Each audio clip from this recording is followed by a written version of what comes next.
Prologue, the river of the divine in a time before time, where the edges of the world blur into starlight, a seeker stood at the threshold of a vast unknown.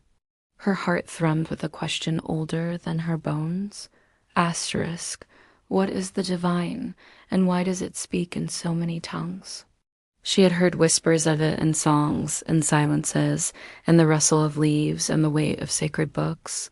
But each voice seemed to pull her in a different direction. Some spoke of a loving father, others of an eternal unity, others still of a spirit woven into the earth. The cacophony left her restless, yearning for clarity. One night, under a sky heavy with dreams, the ground beneath her softened, and she stepped through a veil of mist into a realm where the air itself hummed with presence. Before her flowed a river, vast and shimmering, its waters splitting into countless tributaries, each glowing with its own hue crimson, sapphire, gold, emerald, and colors no eye can name. The sound of the river was a chorus, now chant, now lullaby, now silent pulse. Overwhelmed, the seeker knelt by the bank and whispered, "Who are you, river of many voices?" From the waters rose a figure, the river keeper, her form woven of light and shadow, her voice like the murmur of waves on stone. "I am the keeper of the dialects of the divine," she said. "This river is the sacred, flowing through human hearts across ages and lands. Each tributary is a way of knowing me, a language of the soul. Come, seeker, and learn their songs." The river keeper led the seeker along the river's edge, where the tributaries branch like veins of the earth. The first tributary glowed with a warm, amber light, its waters carrying the echo of a carpenter's voice, speaking of love that lays down its life.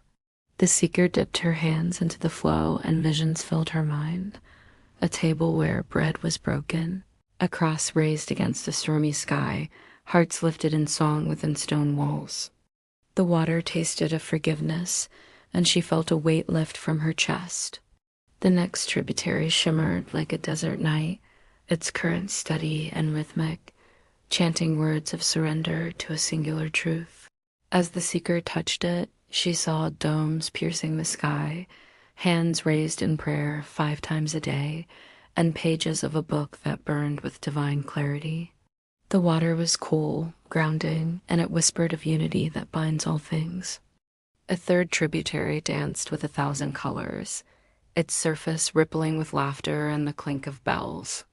It carried images of gods with many arms, spinning worlds into being, and sages sitting cross-legged under ancient trees. The seeker waded in, feeling the water swirl around her like a cosmic dance, teaching her that all is one, yet endlessly diverse. Her mind expanded, embracing paradox. Another flowed quietly, its waters clear as glass, reflecting only the breath of the moment. The seeker sat by its edge, and in its stillness she saw a man beneath a tree, smiling as he spoke of freedom from suffering. The air grew soft, and her thoughts settled like leaves on a pond, revealing a truth beyond words. A final tributary ran wild, smelling of earth and smoke, its banks lined with stones that hummed with ancestral voices. The seeker walked its shores, hearing tales of spirits in the wind, of a great mystery that binds sky to soil. She felt the heartbeat of the land, ancient and alive, calling her to honor what is. The seeker paused, her heart now a kaleidoscope of voices, each beautiful yet jarring in its difference. She turned to the river keeper, her voice trembling. "How can these waters be one river? This one speaks of a personal love, that one of an impersonal whole. This one commands, that one questions. They clash like storms in my mind. Is the divine so divided?" The river keeper's gaze was steady, her hands tracing the air as if weaving the tributaries together. The divine is not divided, seeker, but infinite. Infinity cannot be contained in a single stream. These tributaries are shaped by the lands they cross, by the hearts that drink from them, the stories that carry them. Their differences are not a flaw, but a reflection of the divine's vastness, yet you see only their surfaces. dive deeper. The seeker hesitated, her mind tangled with doubt. She had hoped for a single truth, a clear path, but the river's many voices seemed to pull her apart. She sat by the bank, listening to the chorus, and felt a tear trace her cheek, not of sorrow, but of the weight of so much beauty. The river keeper knelt beside her, dipping her hand into the river. "Look beneath," she said. The seeker peered into the depths where the tributaries, for all their colors, flowed over a single current, golden and unbroken, threading through every stream. It pulsed with a quiet strength, carrying a message that needed no words. Do only good. The seeker's breath caught as she saw it, the current of compassion in the carpenter, sacrificed the mercy in the chanted prayers, the non-violence in the dancing gods, the kindness in the still breath, the harmony in the earth's heartbeat. Each tributary, though distinct, carried this golden thread, weaving acts of love, justice, and healing into the world. "This is the heart of the river keeper said. "No matter the dialect, the divine calls us to goodness, to mend what is broken, to lift what has fallen, to honor what is sacred. This current flows through all, binding them as one." The seeker reached into the water, feeling the current's warmth spread through her. Her doubts dissolved, replaced by a quiet certainty.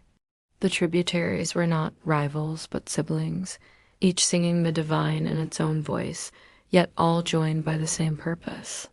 The river keeper took the seeker's hand, and together they followed the river to its end, where the tributaries converged into a sea of light, vast and radiant. The waters mingled, their colors blending into a brilliance that held every hue yet transcended them.